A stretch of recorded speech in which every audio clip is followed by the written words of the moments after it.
Good morning and welcome to the Driller Newscast. I'm your host, Brock Yorty. In this week's episode, we will discuss Maine's granting authority to the Passamaquoddy tribe to regulate its drinking water, opening up door to greater sovereignty. Next, we'll dig into the latest discussion of Colorado's water, where Nebraska is proposing a canal to guarantee their share of water from the South Platte River Compact of 1923. Our main story of the week will be part 2 of our series on hiring the next generation, titled, They Just Want to Jump Right into Being Management. But before we get into all of this great information, let's talk safety. For this week's safety topic, I want to talk heat-related illnesses. And it's the first week of May. Temperatures continue to climb. Climate change is real. And we on the job sites need to make sure we have plenty of water, good shade, some electrolytes when needed, and recognizing when our people are not feeling right and that we need to get them into some shade and get some more water into them.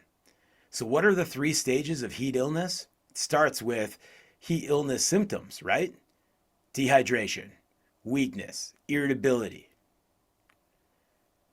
We have plenty of 3-day weekends coming up. And we have lots of great colleagues that are going to spend as much time they can on the boat, fishing, behind the grill, and they're going to drink a lot of adult beverages. So now it's 6:30 Tuesday morning, the day after that 3-day weekend. Everybody ought to have 2 bottles of water in their hand and drinking. We need to get rehydrated. We need to be looking at electrolytes. It's not time for a cup of coffee and then a Monster or something like that. We need to be hydrating our body for all of the extracurriculars we had all weekend. Second set, heat exhaustion symptoms. Those include headaches, dizziness, fainting, weakness, confusion, severe hydration, can't quench that thirst, and then they get nauseous. This is the time we need to be looking to get our colleague, our teammate into the shade and worrying about their core body temperature going up and realizing that we may be almost past the tipping point. As leaders, we need to have a good heat indexed app so that we all know what the temperature for the day is going to be and what the feel like is going to be. OSHA has a fantastic heat index app that we should all be utilizing. We need to make sure we're providing water and electrolytes and understanding that it should be 2 to 3 waters per 1 bottle of that electrolyte drink that we choose. When I worked in the Atacama Desert or in other places in the world where I didn't understand the language very well, one thing they did better than we do here in North America is when somebody didn't look right, they said, "Hey, what's going on?" They'd say, "Gringo, we need to get you some water." And part of that was because we were in an isolated location, and if I had succumbed to heat exhaustion, we don't have the first world technology that we have here in the States, or the 6 or 8 minute away ambulance that can start running fluids and start cooling our core body temperature. So we need to start to do the same thing. When Bob starts feeling weird or irritable or confused and we say, "Hey, man up, we need you to start shoveling faster," in reality, we need to get a bottle of water in his hand and get him into the shade. We need to set up breaks when our heat index app is telling us that this is what happens in the amount of time we're working. Because next we jump into heat stroke. And those symptoms include confusion. They stop sweating because we're out of fluids in our body. They can pass out. They can have seizures or fits. At this point, we get them into the shade. We may not be able to get water into them, and we better be calling the professionals to come. If you look at professional sports or college sports, they have bags alongside the sideline with ice and tubes to run water through them to reduce that core body temperature, because we're seeing phenomenal athletes cramp up and start having issues and get into heat exhaustion, and they're conditioned much better than many of us. So as leaders, we need to be smart about how our men and women work in the field, what shade we provide them, and what is our triage plan. Our triage plan cannot be to throw him in the front seat of the pickup truck and turn the air conditioning on and hand him a bottle of water. Our triage plan starts in the morning. I had a great mentor boss that said, "Hey guys, it's going to be super hot today. I want you to drink 3 bottles of water on the way to the job site." And now, as a team mentality that everybody has each other's back, every time we go to the cooler and we grab a bottle of water, we grab one for the crew because we all need to be hydrating. That moment we feel a quart low, we're thirsty. The moment we're thirsty, we're a quart low. And we need to be hydrating to stay great and be able to perform. Especially since we're bringing out water and great resources out of the ground. It's ironic that we don't remember to continue to hydrate properly. Be safe out there. Now, on to the news impacting the groundwater industry this week. Maine has granted the Passamaquoddy tribe authority to regulate drinking water, opening the opportunities to having greater sovereignty over their water on their lands. Governor Janet Mills signed a bill into law a week ago that gives the Passamaquoddy tribe at Pleasant Point the right to secure clean drinking water by drilling wells on tribe-owned land and working with the U.S. Environmental Protection Agency instead of state agencies. The tribe has long been frustrated by the poor water quality provided to them. The proposal would amend the Maine Indian Land Claims Settlement Act of 1980 to give tribes in the state the same rights as other tribes across the nation. You can see in the Supreme Court right now that they denied another tribe in Maine ownership over a river with the same namesake. We can go into the Navajo tribe, who is requesting access to water in Lake Powell, Lake Powell is very low. We covered that last week because the access to Lake Powell water is a more efficient access water point than the Colorado River. It comes back to the doctrine that we continue to talk about equitable apportionment. And of course, a tribal nation on their land should have access to the groundwater that is below them. This is a great opportunity for drilling companies to collaborate with these tribes and help provide a better resource for water. And the fact that for decades, this tribe and many tribes in Maine have been treated their water as a municipality and how it's regulated and where we're going beyond this. This is a big piece of water doctrine again, and we all need to be paying attention to this, working with our state associations and our national associations. Next, into Colorado and Nebraska, right off of the Associated Press from mid-April. Nebraska's Governor Pete Ricketts signed a law Monday that will allow the state to move forward with plans to build a canal in Colorado to divert water out of the South Platte River because of fears about Colorado's increased water use. We see these same things with Texas, New Mexico, and Colorado discussing this. In the Colorado River, the Navajo Nation wanting water from Lake Powell opposed to the Colorado River because of ease of access and quality. Ricketts proposed the canal project to help protect Nebraska's water rights as the population of Colorado's Front Range increases. Colorado officials have questioned the need for it. The South Platte Water Compact was in 1923, and this is when we first discussed there being a canal. Ricketts states, "Water is our most important natural resource after our people. We need to continue to manage, protect, and steward it here in our state.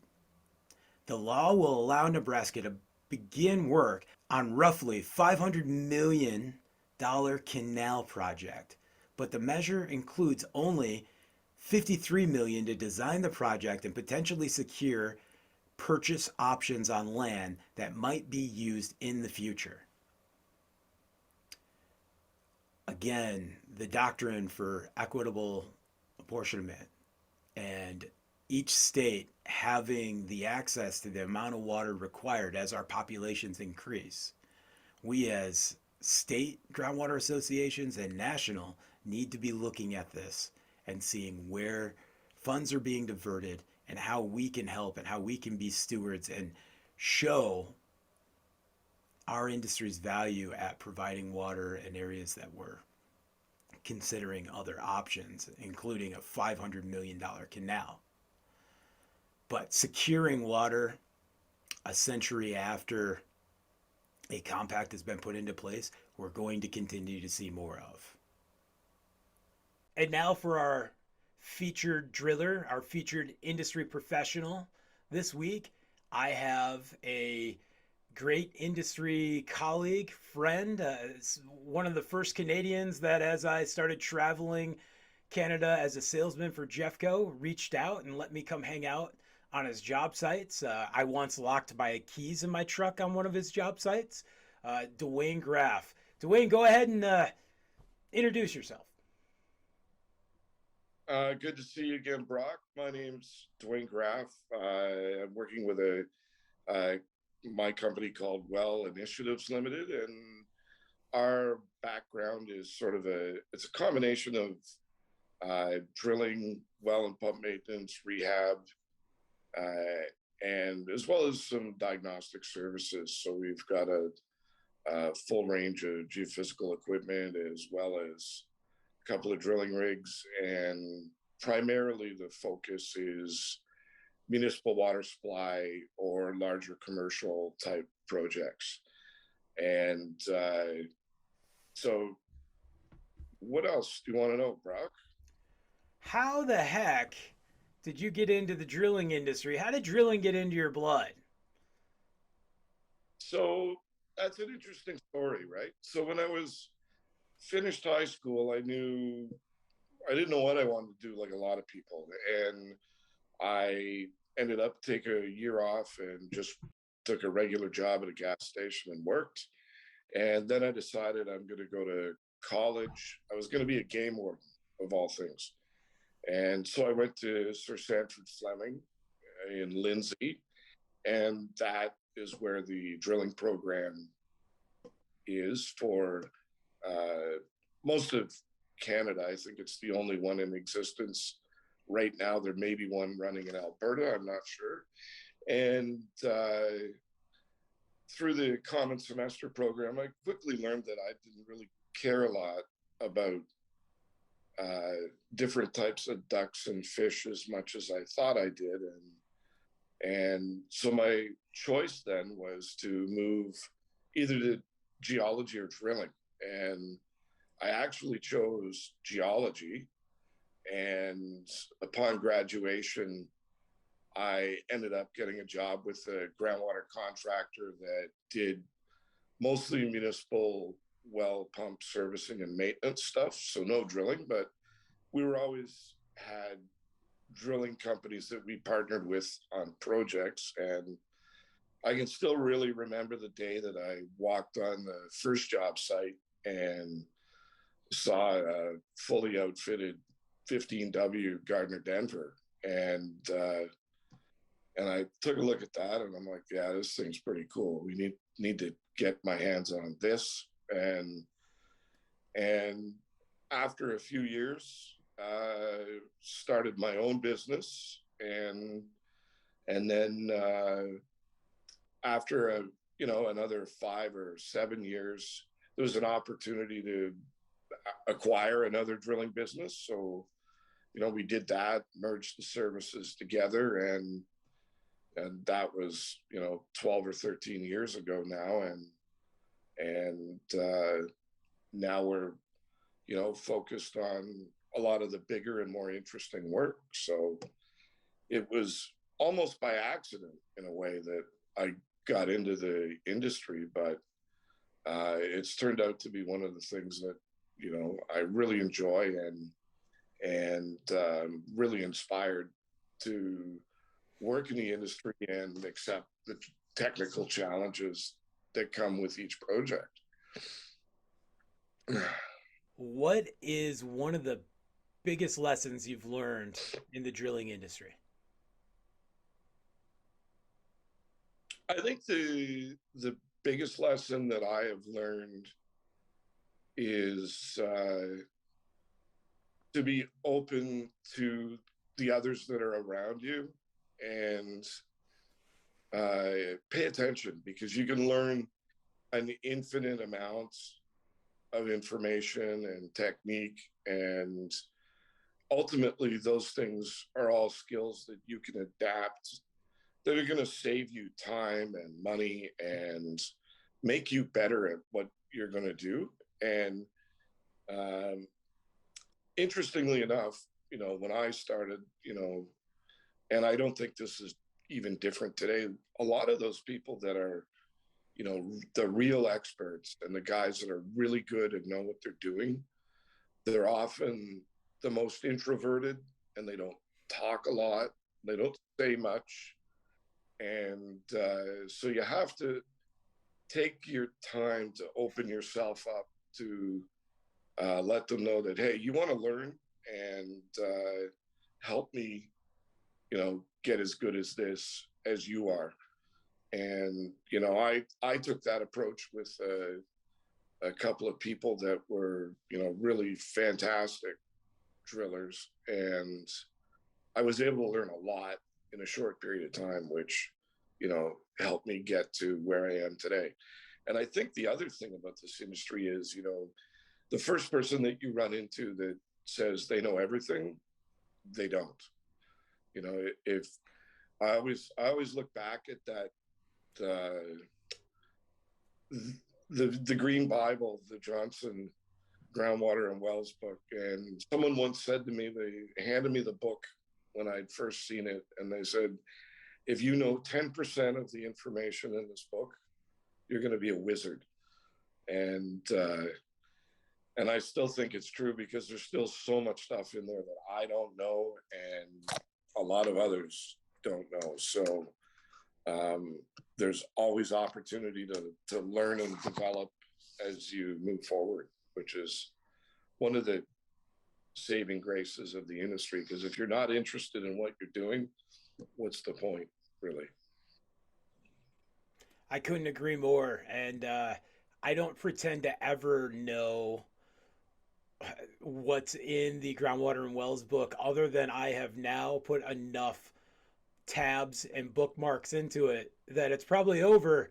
It's almost like I might as well just open the book from page one and read, because I've dog-eared or highlighted something on nearly every page, and it's an invaluable resource. And I think Marvin Glockfelty's Art of Water Wells is just equally a wonderful book. And I think Tom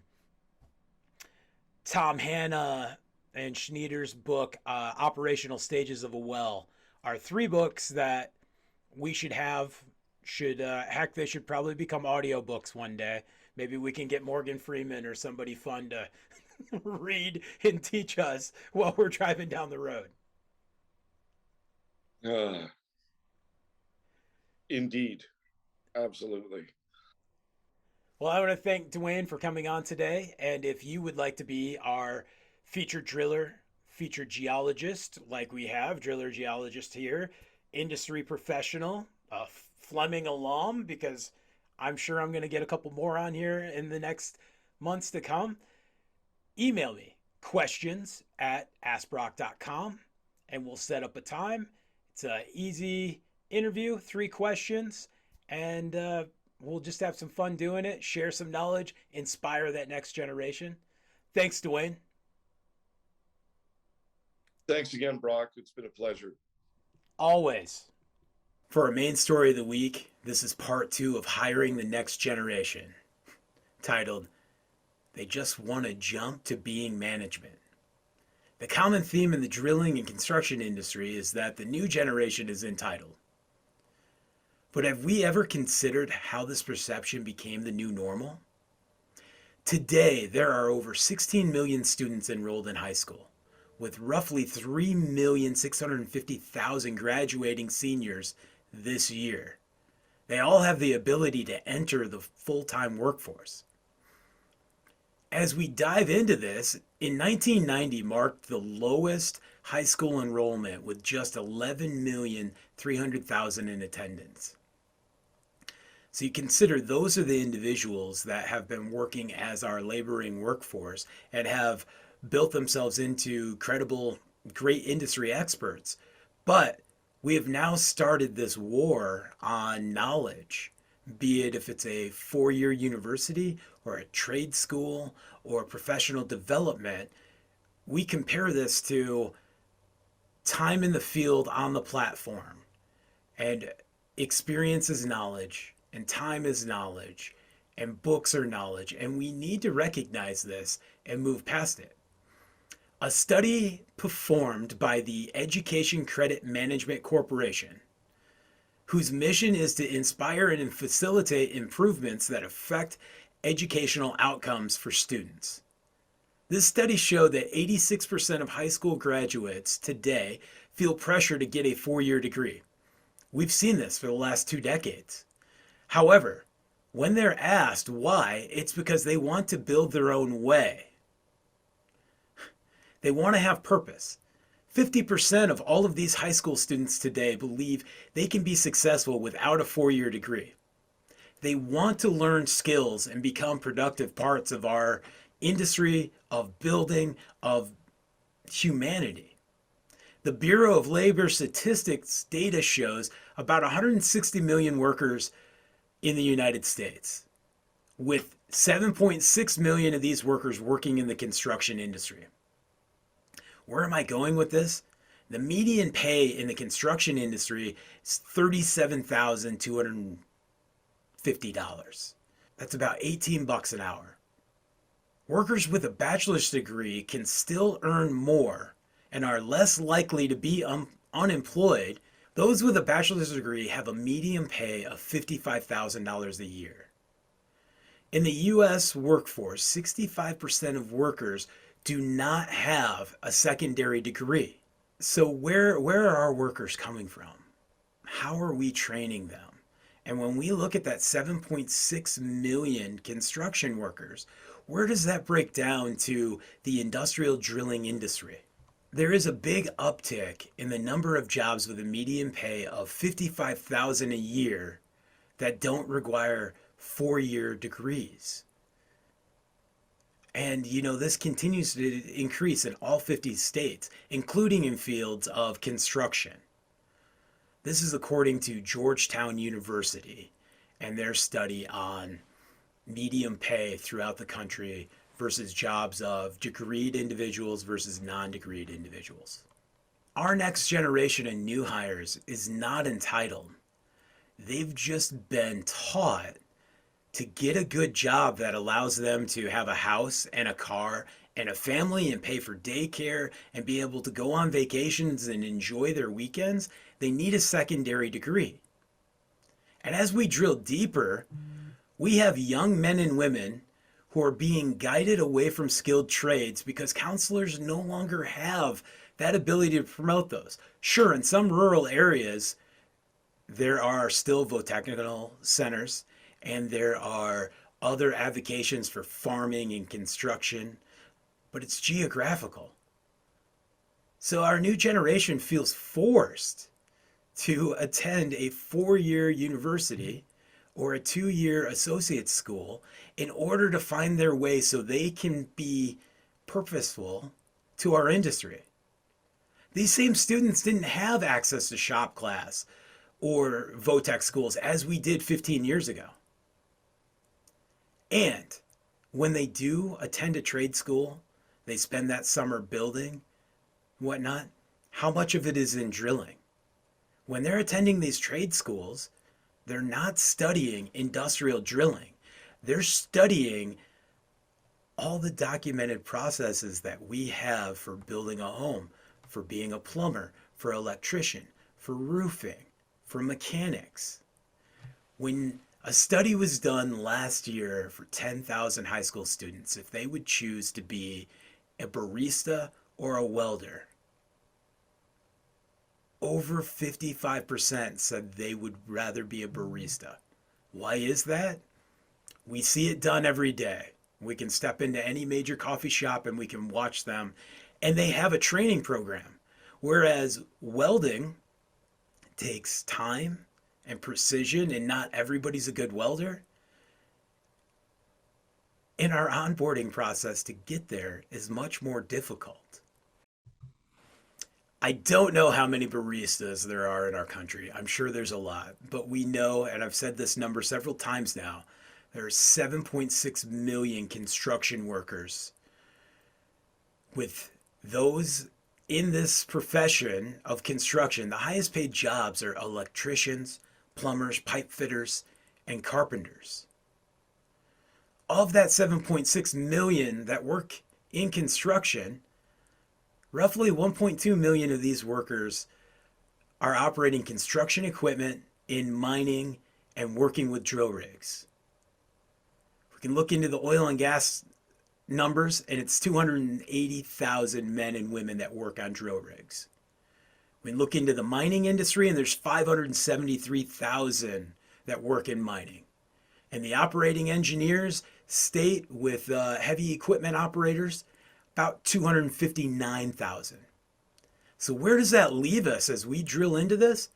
1 to 2% of that 7.6 million trickle down into the construction workforce that would be industrial drilling operators.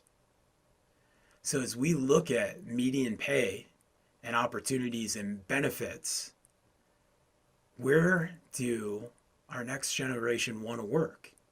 They want to work where they can be trained.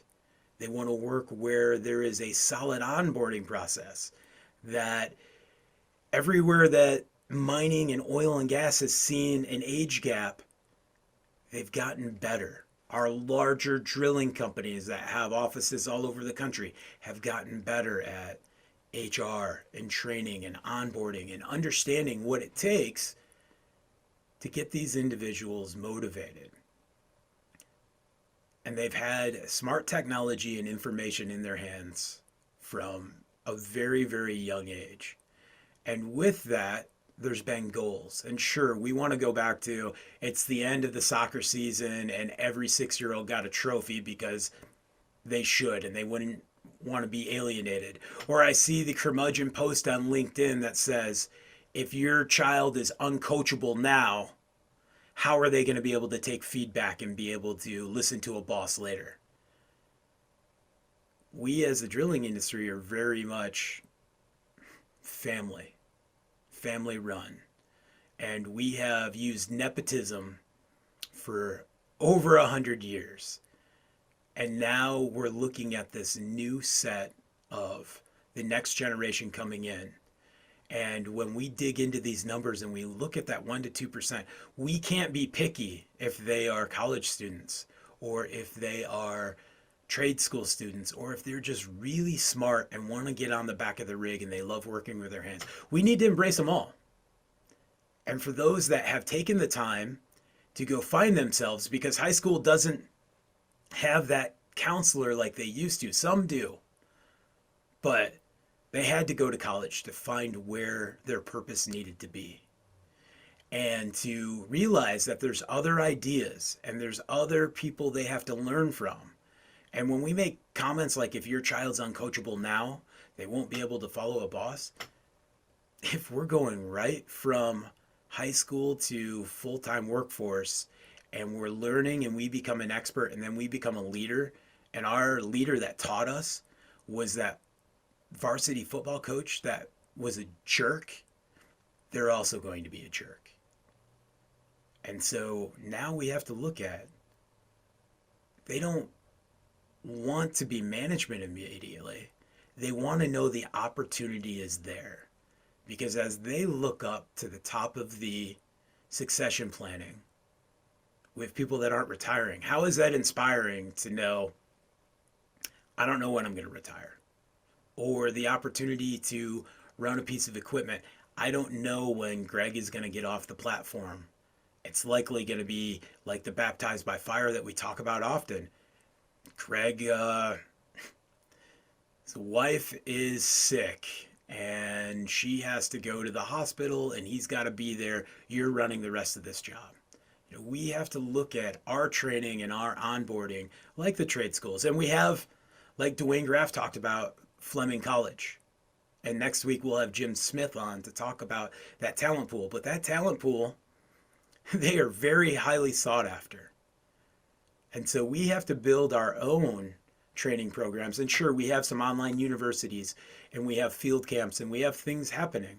But again, what happens when that young man or woman hits the field and they said, you know what I learned in the hydro field camp? Or do you know what I learned at the drilling school put on by a rig manufacturer? And the driller says, shut up, dummy. Everything you need to know, you'll see one day. It's not the culture that's going to get us there. And these are the things that we have to consider with why they want to be management. Because when they get to be management, they get to incite change and have transformation that we need, or we're going to continue to have this awful age gap and there's not going to be anybody left to drill. So let's remove the concept that they're all entitled and they just want to be management and put in a concept of these are my expectations for you to get to where you want to be. The next time a young man or woman says, how do I get your job? You should smile and realize this is the opportunity to train the next best to be better than you so you can learn more and get to grow the company. And as we look at our states and what's happening, because with the pandemic and universities and community colleges going online, the amount of students that want to participate in those type of learning places has reduced by 30%. And it's because the college experience that taught us about our lifelong friends, and I met my wife in college. I went to college because the housing market slowed down in Michigan, and I realized I could be in school September to April and still be a productive part of my father's drill company from April 5th to Labor Day.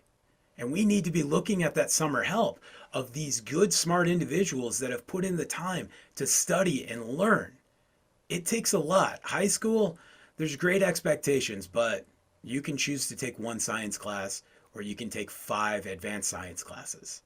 And we see in science and engineering and physics and harder math, high school students are not taking those unless they believe they're going to a 4-year school. So we need to look at the opportunity we have in college students to bring them on for that 5-6 months and bring them into being a full-time employee after college. We can't afford to not have them. Drill rigs are $1 million. Do we need a $15 an hour employee running that piece of equipment? Or can we afford to have a $25 an hour employee who also has critical thinking and science backgrounds and can continue to develop? Both are okay. It's just, where is our future going to be? And then as we look at what our states are doing, you can see state programs that are promoting trade programs. California has the California Career Center. Florida has the Apprentice program. Indiana has the Indiana Career Ready. Michigan is doing the Michigan Construction Careers. Texas has the apprenticeship program. Florida, Texas, and California are the 3 largest growing states and require the most construction laborers we possibly can have. Utah has the Career Center for construction apprenticeships. And there's many more states out there, but we have to be looking at the funds that are available and realizing right now we have young men and women that are graduating high school that don't want to go to a 4-year university because the college experience isn't what it was when it's online and you're paying the same amount of money. They want to be part of our industry, making water come out of the ground, working on the infrastructure law, and building. So next we'll go into part 3 next week, and we're going to talk about expectations, retaining, and building that 21st century driller and technical expert for your company. We can do this. It's going to take a culture change, an understanding that the value of water is just as valuable as oil or mining. They've just done a better job of training and teaching than we do. I want to thank you for joining us for episode 9 of the Driller Newscast. Next week, we'll hit the final part of our main story on developing that 21st century employee. I want to thank Dwayne Graff for coming on. It was great and insightful, and we're still looking for more featured industry professionals and featured drillers. If you are a manufacturer and advertiser, we'd love to have you as a sponsor of this. You can see the content we're creating, and we're looking for those great partners to be able to continue to promote this and put it in other places and watch it grow. Be safe out there. It's getting hotter. And thank you for starting your week out with me and the Driller. Check out thedriller.com. And as always, we're looking for Ask Brock questions. So that's the other thing you can find me on, and you can text me or email me, and I'll answer your question unprompted, unscripted, from the heart, and we'll learn together. Thanks, everybody.